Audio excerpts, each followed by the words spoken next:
Hello everyone, this is Proud to Be Wife Becky for day number 17 of the Marion Smith 31-31-31 challenge, and today my goal is to make a delicious authentic Mexican dinner of green chili chicken enchiladas. So the first thing I did to start out with is I boiled some chicken breasts. They're on the bone. You can use whatever's on sale. These were on sale, so I boiled them slowly for about an hour and a half, added salt, pepper, and I'm just going to take them out and let them cool, and then I'm going to shred this here in a minute. So once I do this and get this out of the way, then we're going to go on to step number 2. Okay, the next step, what I've done is taken out of my freezer fresh roasted peeled green chili. I don't get it from Hatch. It is grown in New Mexico, but I think the only difference from Hatch green chili is that it's farmed in Hatch, New Mexico. All it is green chili, and it's called Big Jim, so it's about a medium in the hotness factor. So we go to the farm and they roast it for us, and then I bring it home and I peel it, and it looks something like this. So usually when I defrost it in the microwave, and it has all these seeds on it. If you like it hot, you're going to leave the seeds on. If you don't want it as hot, then you're just going to rinse them off and you're going to dice them up. So that's what I'm going to do. So I've diced up probably a good, I don't know, 12 chilies, maybe more. I'll try and measure it out to tell you. And I've cut up a whole large onion. I use white, but most people, like my mom, like to use yellow because the flavor is a lot stronger. So I'm going to add this to my saute pan, and then I'm going to add a couple of teaspoons of the already diced garlic, and it's an extra virgin olive oil, and I'm just going to add about 2 teaspoons. And I use vegetable oil in my saute pan. And why? I think it's just because Mexicans can't afford olive oil all the time, and we use a lot of oil to fry stuff. So that's why I'm using vegetable oil to fry. So once I get my green chili, then I'll show you the step of sauteing. Now the most important thing when you're preparing Mexican food is not to cut corners. Don't be lazy. Don't do your onion in a food processor, or because it gets mushy and watery, and I just don't like the flavor. You know, some people it doesn't matter, but you want a crunchiness of the onion when you're eating. Some people like to dice them up a little bit smaller. I think mine are a good medium size, and as they're cooking and everything, they'll soften and cook down. So that's the most important thing, is don't cut corners. And I also saved my broth from my chicken. So I'm saving the broth because I'm going to use that when I make my mixture to go into my enchiladas. Okay, so I will come back with the next step. Okay, I've been sauteing the garlic and the onions for about 3 minutes now, and the garlic is starting to get a golden brown color on the bottom, and I just continue to stir the mixture, sauteing. That way the onions on the top can get nice and wilted, and that glossy, transparent, you know, whatever the cooking school calls it. This is how we do it. So once that cooks for 3 to 5 minutes, depending on how many onions that you're using, now you're going to add your green chili. And I measured mine out, and it's 2 cups of green chili. So you're going to go to the store and try and find the canned stuff, and it's just not the same. You really need fresh green chili. If you get the canned stuff, you're going to have to use 2 cups. and those cans are small. The Ortega's is fine in the can, or the Hatch green chili is fine, but there's no flavor. If you're lucky enough to live in the Southwest, you can sometimes get Baca's frozen green chili, but it's a small tub, and there's maybe a half to 3/4 cup of green chili in the container. So you're going to let this saute for about another couple of minutes, and then when that's done, I'm going to dump it in a bowl. And to this mixture, I'm just going to add some salt. That was probably, I don't know, half a teaspoon, and about the same of garlic salt. And it's just because I don't like to add a lot of salt when I'm doing the end product, when I'm making the filling. I'd rather add salt a little bit gradually than all at once. Okay, so this is looking pretty good, just about done. I'm going to let it cook for a couple more minutes before I dump it in my bowl. And then I'll come back with what to do next. Okay, now that everything has been sauteed, I've placed it in this bowl. And usually I don't place it in a bowl, I just go right to the pot. But for the sake of the video, I'm putting it in the bowl just so it's easier for you to see. So I'm going to add 2 small cans, or 1 large can, of the 10 3/4 ounce Campbell's cream of chicken soup. Do not use cream of mushroom, it is not the same. Do not use light, it is not the same. We are cooking Mexican food. I am not trying to make it look light, I'm trying not to make it be healthy. That's why most Mexicans are overweight, because we don't take shortcuts when it comes to cooking our food. So I've tried it. My ex-husband tried to have me use low-fat enchiladas. They were the grossest things I've ever tasted. So don't try it. So 2 cans of that, a half a can of canned milk. Okay.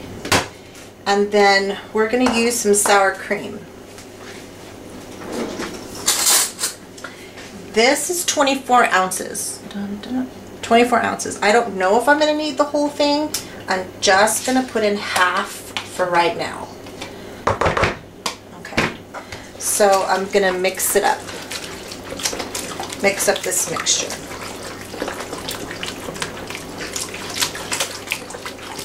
This batch of enchiladas is going to make a large pan, and it's probably going to serve a big, large family of about 20 people.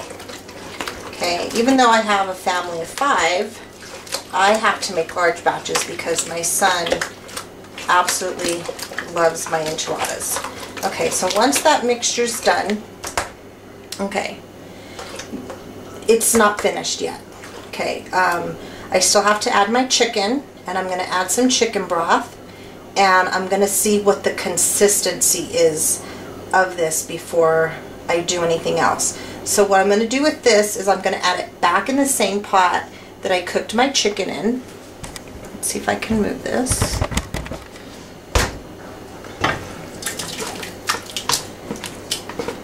And right now this is way too thick. It's going to scald, especially we've got the milk and everything. So I'm going to turn the oven on, my stove on, and I've saved about 5 cups of broth. So right now I'm just going to add in about a cup. And I'm going to stir that around to see what the consistency is.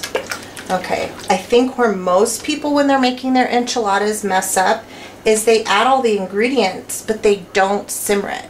In order for the flavors to marry and get a really good filling taste, you really need to simmer this, for at least 30 minutes. If I'm not in a rush, I'll simmer it for about an hour. Okay, so to this mixture, I'm going to add my shredded chicken. So I'll be back and I'll add my shredded chicken, and I'll try and show you the consistency of what it needs to be. Okay, I took the chicken off the bone, and I like to do this step by hand because a lot of times if you have the bone on the chicken, you'll get pieces of bone stuck in there, or cartilage, or the skin, and I like to do it all by hand. That way I know that everything is soft and moist. So I'm just going to shred all my chicken in here. I've discarded the skin.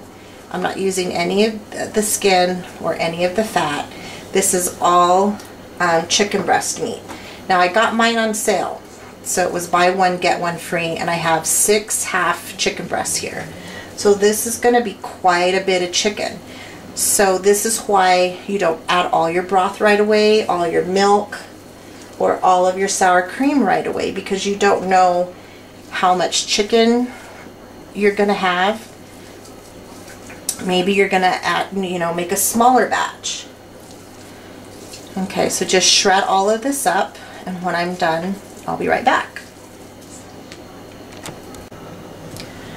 Okay, I've shredded up all of my chicken, and this is really thick. This is more chicken than I probably would use, but I want to make extra. Probably this is going to make 2 pans, so I'm definitely going to use the rest of my can of canned milk, and I'm definitely going to need the other part of my sour cream. Now if I had less chicken, that probably would have been enough, and all I would have had to add is just a little bit more broth. Okay, so now I'm going to stir this up.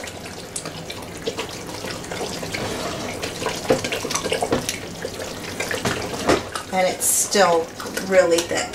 So I'm going to add about another ½ cup of broth. And my grandma always told me you can always add, but you can't take away. So just a little bit at a time.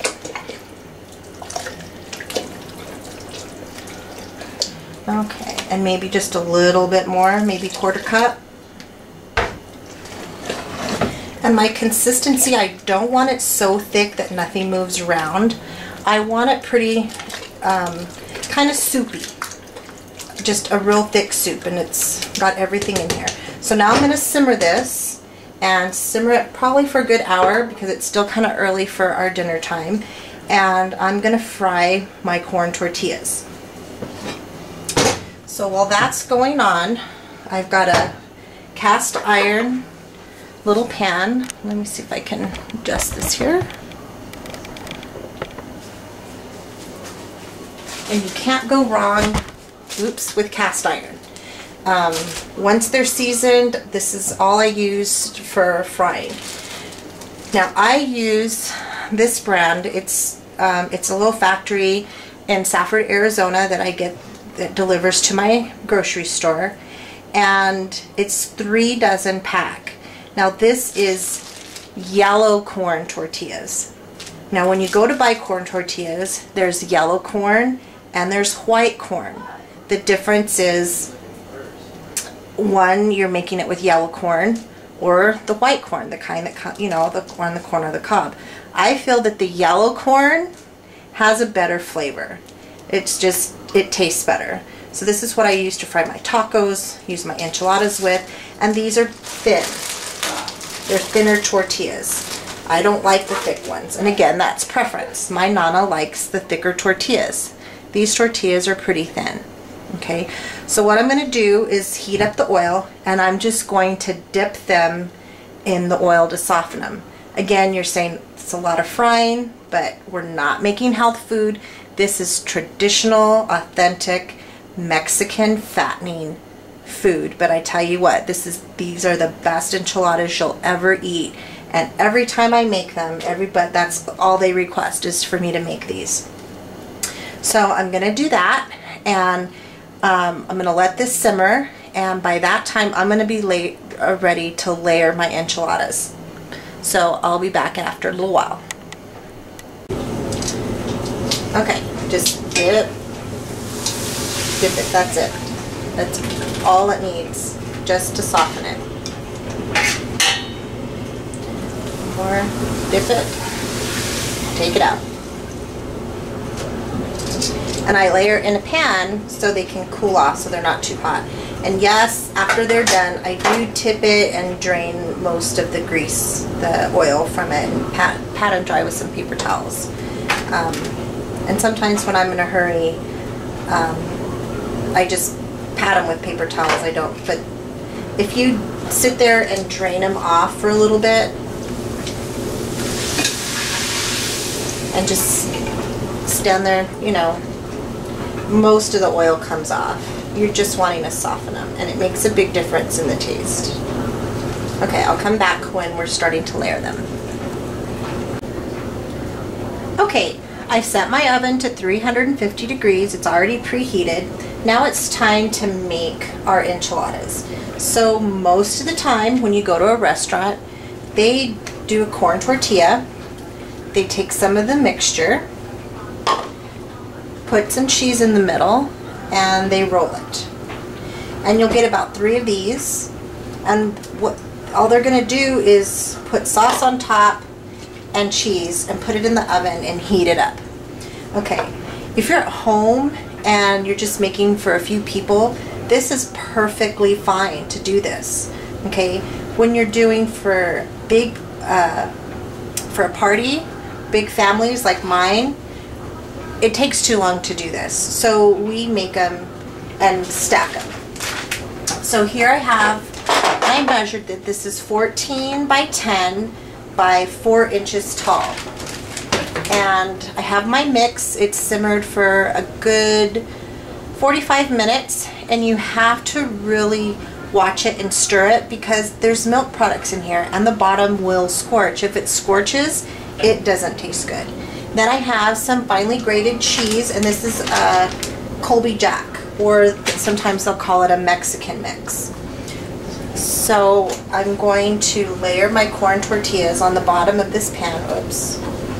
First, I don't know, this is a family thing. I learned this from my mother, who learned this from her mother. So I'm not following a specific recipe.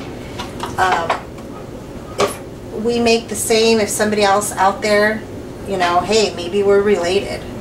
I don't know, but I'm not claiming this is a family secret recipe by all means. This is just how our family has made these enchiladas for as long as I can remember.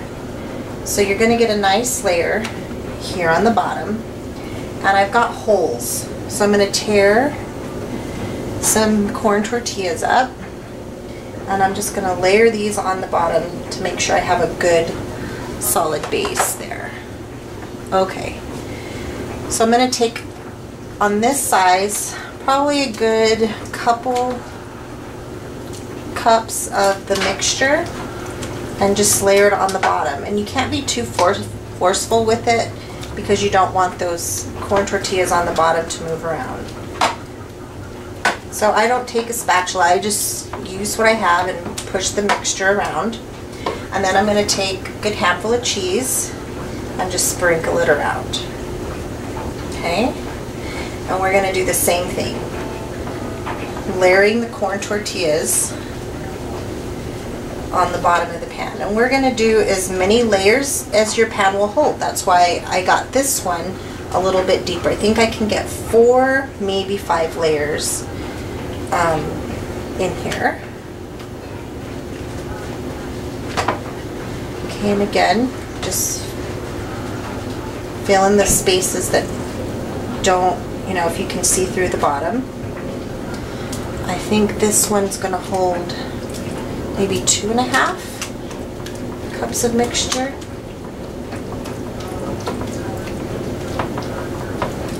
Now at this point, if you're going to making enchiladas for a big family get-together or a wedding or baby shower, at this point, when you have everything stacked, you can freeze it. Freeze it as is. Take them out, thaw them the night before, and then pop them in the oven. And, you know, so you can make these a couple weeks in advance. And that's what our family does when we have big gatherings and get-togethers. So I'm going to layer these up. And when I get done, then I'm going to pop them in the oven. Okay, here's my pan of enchiladas. They're stacked about 5 layers tall in this 4-inch tall pan. I'm going to put them in a preheated 350-degree oven for about 30 minutes. Now remember, your mixture's already cooked, your mixture's already warm, and all we're doing is basically melting the cheese and letting that the filling on the inside thicken up. When you pull it out of the oven, you're going to want to cover them and let them rest for about another 30 minutes, and that's just going to help thicken up the mixture. If you get too greedy and cut them right away, the enchiladas won't be firm and stack together. They'll just kind of fall apart. And they'll do that too if your mixture is too runny. So I'm going to pop these in the oven and I'll show you the finished product. One more thing that I need to add before I forget is if you're preparing these from a frozen state, they're going to go in the oven longer, maybe about an hour to an hour and a half. You're just going to have to keep testing the middle to make sure that everything is thawed and hot. So that's just a little quick tip if you're going to freeze them. Okay, here's my son's enchilada plate. He didn't have any room for the beans, but he will eat this whole plate plus probably seconds, and everybody agrees that my enchiladas are the bomb. So, and today is day 17 of the challenge, so we'll catch y'all later tomorrow.